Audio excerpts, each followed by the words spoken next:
अब आप ये समझिए कि दुनिया को ऐसी वायरोलॉजी लैब्स बनाने की जरूरत क्यों पड़ती है, यहां होता क्या है।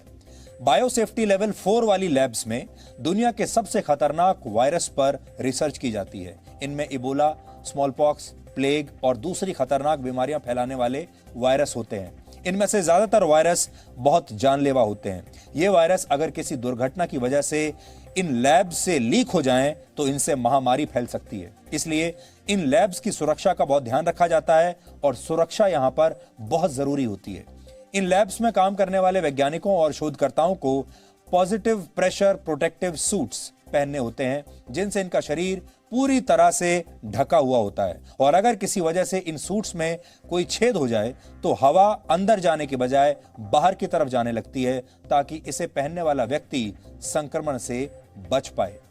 इन लैब्स में से निकलने वाली किसी भी व्यक्ति को प्रोटेक्टिव सूट पहनकर केमिकल शावर लेना पड़ता है, ताकि किसी भी तरह के संक्रमण से वो बच सके। और उसके बाद ही उस व्यक्ति को एक विशेष कमरे में जाकर ये सूट उतारना होता है और फिर उसे स्नान करना होता है, यानी नहाना होता है। इस तरह की लैब्स में इस्तेमाल होने वाले उपकरण के किनारे यानी जो एजेस होती हैं वो धारदार बिल्कुल नहीं होनी चाहिए, क्योंकि इनसे चोट लगने पर प्रोटेक्टिव सूट्स और ग्लव्स फट सकते हैं। यह सब इसलिए किया जाता है ताकि लैब के अंदर से कोई भी वायरस किसी भी कीमत पर बाहर न लीक हो। लेकिन इतनी सुरक्षा के बावजूद दुर्घटना होने की आशंका हमेशा बनी रहती है। ये वायरस जानलेवा होते हैं, इसलिए कई बार इनका इस्तेमाल हथियारों के तौर पर भी किया जाता है और इसी को बायोलॉजिकल वॉरफेयर कहते हैं।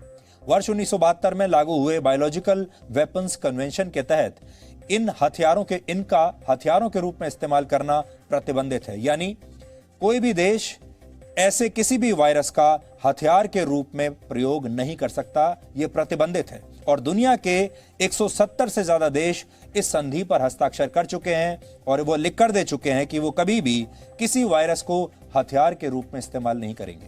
लेकिन जैविक हथियारों का इस्तेमाल आज से नहीं, हजारों वर्षों से होता आया है। करीब 4000 वर्ष पहले किसी विशेष बीमारी से संक्रमित लोगों को दुश्मन के इलाके में भेज दिया जाता था, ताकि संक्रमण फैलने से दुश्मन देश की सेना युद्ध लड़ने से पहले ही बीमार हो जाए, कमजोर हो जाए। इसके अलावा दुश्मन देश में घुसने वाले सैनिक कई बार कुओं में भी ऐसे विषैले पदार्थ मिला दिया करते थे, जिससे आसपास के लोग बीमार पड़ जाते थे या फिर मर जाते थे और बीमारियां वहां फैल जाती थी।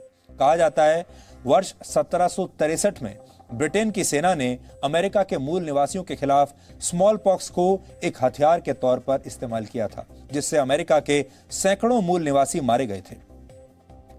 फर्स्ट वर्ल्ड वॉर के दौरान जर्मनी ने भी कुछ मौकों पर एंथ्रेक्स बीमारी फैलाने वाले बैक्टीरिया का इस्तेमाल अपने दुश्मनों के खिलाफ किया था। दूसरे विश्व युद्ध के दौरान ब्रिटेन ने भी ऐसे कई जैविक हथियार तैयार कर लिए थे।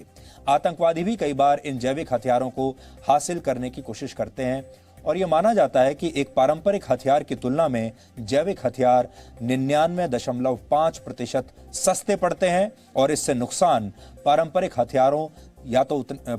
हथियारों के बराबर होता है या उससे भी कहीं ज्यादा होता है। और इस मामले में भी अगर आप देखें, अगर ये कोरोना वायरस यानी कोविड-19 एक जैविक हथियार है, तो फिर समझ लीजिए एक गोली चलाए बिना, एक आदमी का भी खून बहाए बिना, किसी भी सेना के बिना चीन ने पूरी दुनिया को बीमार कर दिया। चीन की पीपल्स लिबरेशन आर्मी यानी पीएलए भी लगातार जैविक हथियारों पर शोध करती रही है और ये हथियार चीन की नई सैन्य रणनीति का हिस्सा हैं। 1996 में चीन की सेना के 2 अधिकारियों ने एक पुस्तक लिखी थी, जिसका अंग्रेजी में शीर्षक है अनरेस्ट्रिक्टेड वॉरफेयर। इस किताब में यह सुझाव दिया गया था कि चीन को अंतर्राष्ट्रीय कानूनों की परवाह न करते हुए युद्ध में हर प्रकार के हथियार का इस्तेमाल करना चाहिए और इनमें आर्थिक और सांस्कृतिक युद्ध से लेकर जैविक और रासायनिक हथियारों के इस्तेमाल की बात कही गई थी।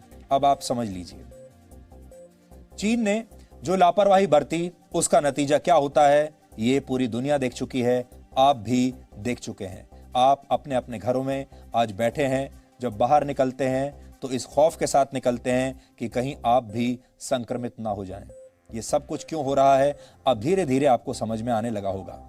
लेकिन दुनिया में ऐसे देशों और नेताओं की कोई कमी नहीं जो बीमारियों को लेकर लापरवाह रहते हैं, और ऐसा ही एक देश है ब्राजील। जो संक्रमण के मामले में पूरी दुनिया में अब दूसरे नंबर पर है। पहले नंबर पर अमेरिका है, दूसरे नंबर पर ब्राजील है और अब तीसरे नंबर पर भारत आ गया है। अभी की ताजा खबर यह है कि अब ब्राजील के राष्ट्रपति बोल्सोनारो खुद कोरोना पॉजिटिव पाए गए हैं। जेर बोल्सोनारो लगातार कोरोना वायरस को लेकर लापरवाही बरतते रहे हैं और इसके लिए उनकी काफी आलोचना भी हुई है, क्योंकि वो न तो खुद मास्क लगाते थे और अपने देश में भी लोगों को कहते थे कि इस बीमारी को गंभीरता से लेने की जरूरत नहीं, मास्क पहनने की कोई आवश्यकता नहीं है। सोचिए, जब देश का राष्ट्रपति ही अगर ये कहने लगे तो जनता का क्या हाल होगा। लेकिन अब वो खुद कोरोना पॉजिटिव पाए गए हैं।